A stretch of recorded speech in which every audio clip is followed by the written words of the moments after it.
Watching how to build a workbench in my garage. I don't have a cameraman, but I'm going to take clips of everything I do here, and hopefully you guys can get an idea and build one of these yourself if you get motivated to, or whatever you want to call it. Got some old barn wood here, and I'm just going to build it as I go. There's no plans here. Obviously you can sit down and draw it out, but got a bunch of old barn wood, give it a good old rustic look.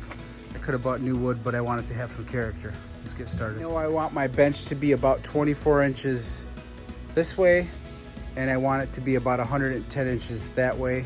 I'm probably gonna put some shelves on the front, little shelves like that, and put some Luan on the backing so stuff doesn't fall over in the shelves. Maybe 1 or 2 shelves, leaving an empty space underneath it so I could put table saws or anything that I want to put under it. Sanders, belt sanders, stuff like that. But vices on the top, possibly. I got a couple vices in my garage. Probably mount them on the top and just have a nice little workbench in the back of my garage over here. I got the 4 legs cut out, and I measured to about my waist where I wanted it, and that's where I put my tabletop. I took into account the height of the platform on my bench. On top of the 4 legs, I got 4x4s over here, and cut those down. And I got this board now. I'm going to secure most likely some type of support going either 3 times this way with like boards to support the tabletop. I got it upside down to where I'm going to have the nicer side on the top, and then when I flip it over, I'll have the nicer top on the what do you know? 4 support beams that I'm going to have on my top bench to the length needed for that. And guys, if you're trying to get inspired by building one of these, having the correct tools is everything. Not having the correct tools will have you stumped and scratching your head on how to do something. A fat drill bit, bigger than the head, I screwed in, you see that, at a 45-degree angle, and then I drilled it with a smaller bit at that angle so I can get that support in there, because I want these pieces of wood standing up so I can put my 4x4 up against here and it'll have a lot of support. I did put wood glue down. As you can see, I just want to show you guys what's going on. Got one of the support beams down on the end, and then I came to this side. That way I didn't work my way down and then my stuff was lopsided. I also used a screwdriver to bend this before I put that screw in to space it out, because it was really kissing one of the other sides and I had a bigger gap. So I'd like to even them out. Just showing you guys tips and tricks and stuff as you guys build this. Impact drills are real easy. Like I said, having the correct tools is just a big deal. Where when I was younger, I didn't have any tools, and if I had tools, I could have done so much more in life. So definitely gonna let my kids learn all about building and stuff like that, and having the correct tools will push them further to building whatever they want, whatever it may be. So just showing you guys this is gonna come to an end. And when it does, we will have an awesome bench to work on for many years to come. Platform or the base all done. What I did do is, because some of the wood was warped because it is old barn wood, I unscrewed all these so that way when I flip it over, I'm gonna start screwed in that way. That way it can be more flush as I want, because if I left all those screws in, I wouldn't be able to adjust the height on the top, because some of it was on the other side was higher or lower. And also I used sawdust mixed with glue, with wood glue, and I mixed it in there to get in between those gaps, because sawdust and wood glue is an amazing like wood filler where it can support it. Platform right now, I am gonna sand this down. It's gonna look amazing when we're done. And I like the character it's got with the little holes and knots and little cracks and stuff. It's gonna look sweet, especially after I sand it and then stain it. So just to show you guys, see these little imperfections. I might not be able to get it perfect, but by unscrewing what I was talking about a second ago, check that out, I'll be able to get it down just a hair. You see how it's bouncing? I'll be able to put screws in and get it to come down better where I want it. It's got a 2.5-inch screw going down here. Also, I used my bigger drill bit so you guys can see, just so the screw would not be, the head of the screw up here would not be sticking out. Gonna get that in flush.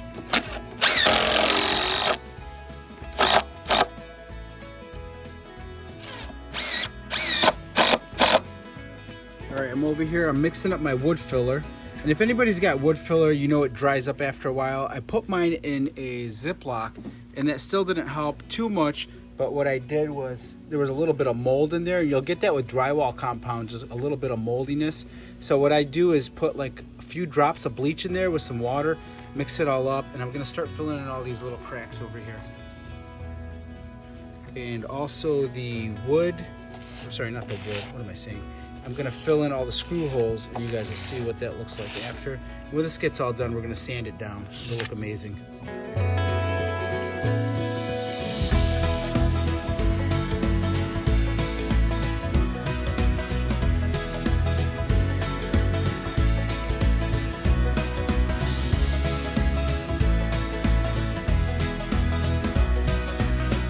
Staining your project, make sure to get a stainable wood filler. Not all of them are stainable.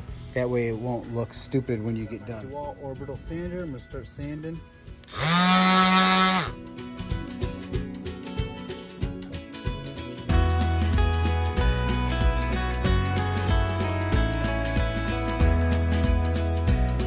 my table saw here, just to the right height to put this groove line. It took me 2 runs to get each one grooved out like that, where I could put glue on and slide it in at the bottom for the base of the drawers.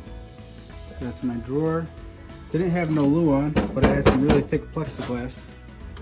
Building the shelves down here, make sure you use a level on everything you do. Just a quick tip. Also, I had a little tiny bit of a gap, nothing, a little bit of sawdust right there. Fill it in and mix it with wood glue, and that will make that solid as if you never cut that wrong after you sand it. Looking really nice though, it's coming along. Air compressor on the bottom. Gonna have my nails. My nail size is 3-inch, 2-inch. Enough room for everything just on this one bay area to do a lot of woodworking. And I'm also gonna do the same setup over here. Coming along though, real nice. Second shelf built, really coming along here. Now, building a bench like this, if you say, oh wow, at the end, look how nice it looks. Having the correct tools is key to a project like this, or any project. So this wouldn't be possible without the tools that I have to cut the correct lines needed and stuff like that. So I got a bench saw right here and a sliding miter saw. If you guys don't know what sliding means, this blade actually slides forward, cuts 13 inches. And I'm building this from scrap. If you're saying, why did he use plexiglass drawers? If they ever crack or something like that, I can go get some glue on and put it in there. But I'm trying to build this where there's no cost whatsoever. Assemble the second drawer, which had a different, wider distance. And I don't want you to think everything comes out perfect. I actually had to gouge this out because this piece of wood was warped. But you can't tell from the front. But from the side, I had to use measurements, cut that out, gouge it. Now I can place this exactly where I want it.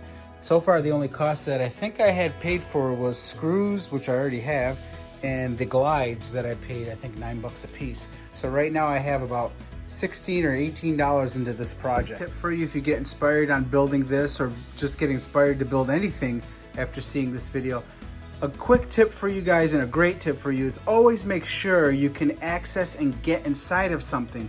Like if this ever cracked and I wanted to replace it, I glue gunned all of these joints together and nailed them in with my brad nailer. That's another tool that you're probably going to need. That thing's amazing. Making it so I can get in and out of here. So what I did is, this is solid, but then this section here is screwed in with 3 screws and no glue. Being so, if I need to get in here, I can go and change something. Always take that into consideration, where you can go into something and change it. Just to give you a quick example right here, I built this spinning bar sign, and I put a motor in there, but I always made sure that I can access the sign to change the light. So always make sure you could change that. Also, I made an access point on the back here with screws so I can access the motor that's inside here that lights up and turns this thing around.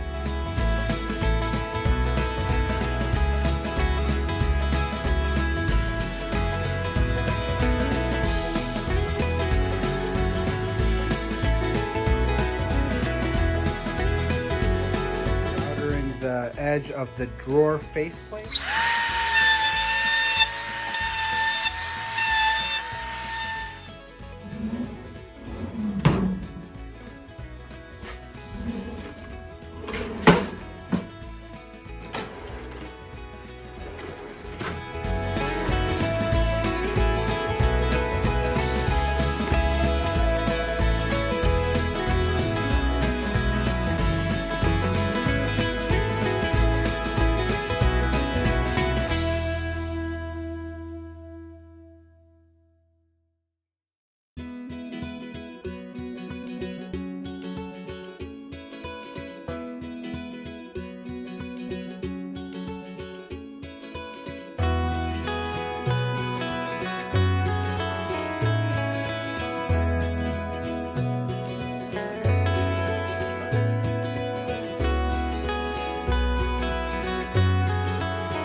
bench down. 1 to go.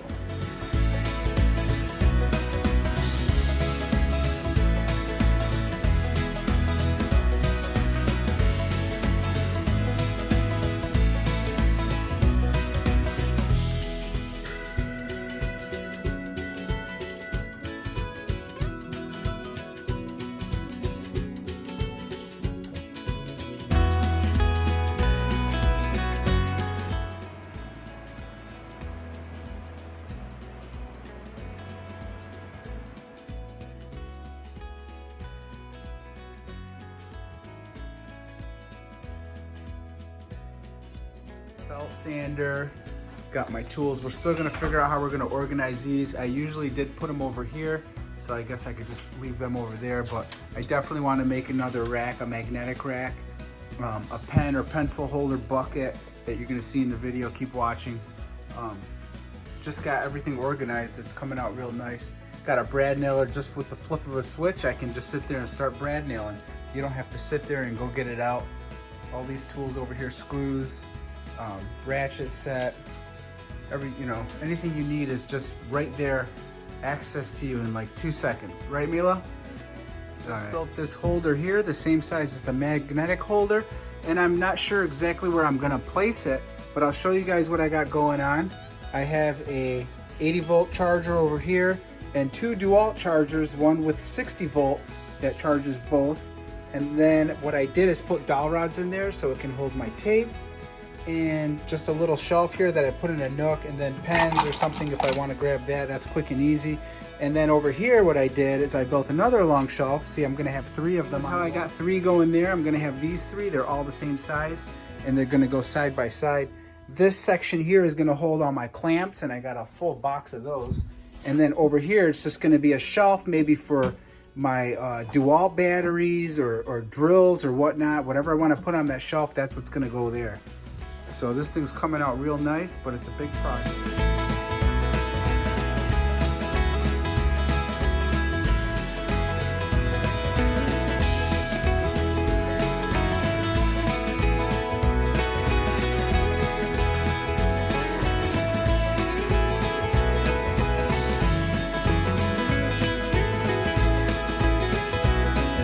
If this video inspired you, all I ask is you give me a thumbs up. Thanks for watching.